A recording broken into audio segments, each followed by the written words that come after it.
More news coming in. US President Donald Trump has extended a clear invitation to Iran, stating that Washington is ready to make a deal when Tehran is. Speaking at the Israeli Knesset, Trump has linked the end of the Gaza war to a wider push for peace in the region, calling it a historic new dawn. He has urged Iran to seize the moment, calling a future deal the best decision Iran could ever make. Now, Trump's remarks come after years of strained nuclear talks and a brief war between Iran and Israel earlier this year. The US was involved as well, bombarding 3 nuclear sites in Iran. Tehran, in response, now says that it is open to a fair and balanced US proposal, although no formal terms have been received. Now, the Iranian foreign minister has confirmed ongoing back-channel communications through mediators. Trump insists that Iran wants peace and says that the US will engage when Iran is ready. Still with us on the broadcast is Lieutenant Colonel Avital Leibovich. Interesting statement coming in from Donald Trump. As I mentioned earlier, the Iranian regime, their foreign minister, did come out and state that the country is open to accept a proposal that the United States puts forth, but there is a condition that their nuclear program would not be touched. He's also claimed that the nuclear program is peaceful. In the meantime, they've also rebuffed attempts made by the E3 powers to once again restart negotiations. Why do you think Iran is now making these statements, on one hand rebuffing Britain, France, Germany, and on the other still allowing for that window for talks with the United States to be present through back channels? Is it because they've now been cornered and their proxies have more or less been decimated? I would say the following: Iran is the world champion in stalling time. So these kind of statements we heard over and over and over again in the last decade.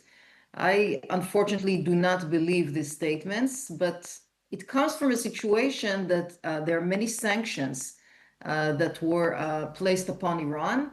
Iran is desperate for money, for funding, for income resources. It's anxious to do business internationally. And due to the sanctions, it's quite limited to do so. And therefore, it's releasing these statements, which again, I don't find a lot of content in them. Iran had plenty of time to negotiate with the E3 countries. They summoned the foreign minister numerous times to European capitals, and nothing came out of all these meetings, which I believe lasted just under 2 months.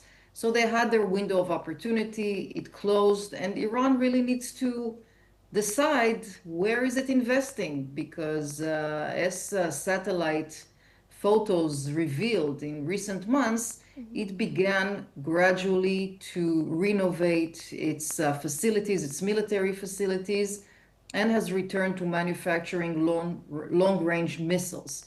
So I would not see these declarations from Iranian officials as something with substantial importance or seriousness, just as another means to play some kind of a game, which basically is in order to stall more and more time. I also wanted to understand from you what are Israel's concerns at large, because recently we've been seeing other statements being put out by the Iranian foreign minister. He has stated that the Cairo declaration, the agreement that they had reached with regards to a framework for the IAEA's monitoring of Iranian nuclear installations is now invalid. We remember how Iran earlier threatened to pull out of the NPT as well. So how is Israel really viewing all of these developments? Yeah, so from Iran's perspective, any normalization or peace conditions that Israel forges with additional countries in the region, Iran sees as a threat. And therefore, it's of course objecting to these kind of relations. And this also has to do with the potential and directions which it is taking, and again repeating over and over again. This is something that did not change in many, many years. We hear it across the board from all the Iranian officials that they will not let go of their nuclear plans. Of course, they always say it's for purposes of civilian purposes. But if that is the case, and I'll take you back to just before June, when we had this 12-day war with Iran here in Israel, the reason that Israel chose this timing is because Iran developed a certain capability that allowed to arm the different long-range missiles it had with nuclear capacity. So once it reached that stage, the urgent military move was necessary. So that's a direction. This is not, arming missiles. This is not for civilian causes for sure. We are not here arming missiles with nuclear warheads here in Israel. So this is something that obviously is a lie from the Iranian perspective. So that's the framing of the situation. Iran will not leave its nuclear plans, and the world should be very much concerned from this direction. All right, ma'am, with that, I'd like to thank you for taking out time, sharing your analysis with us on NewsX World.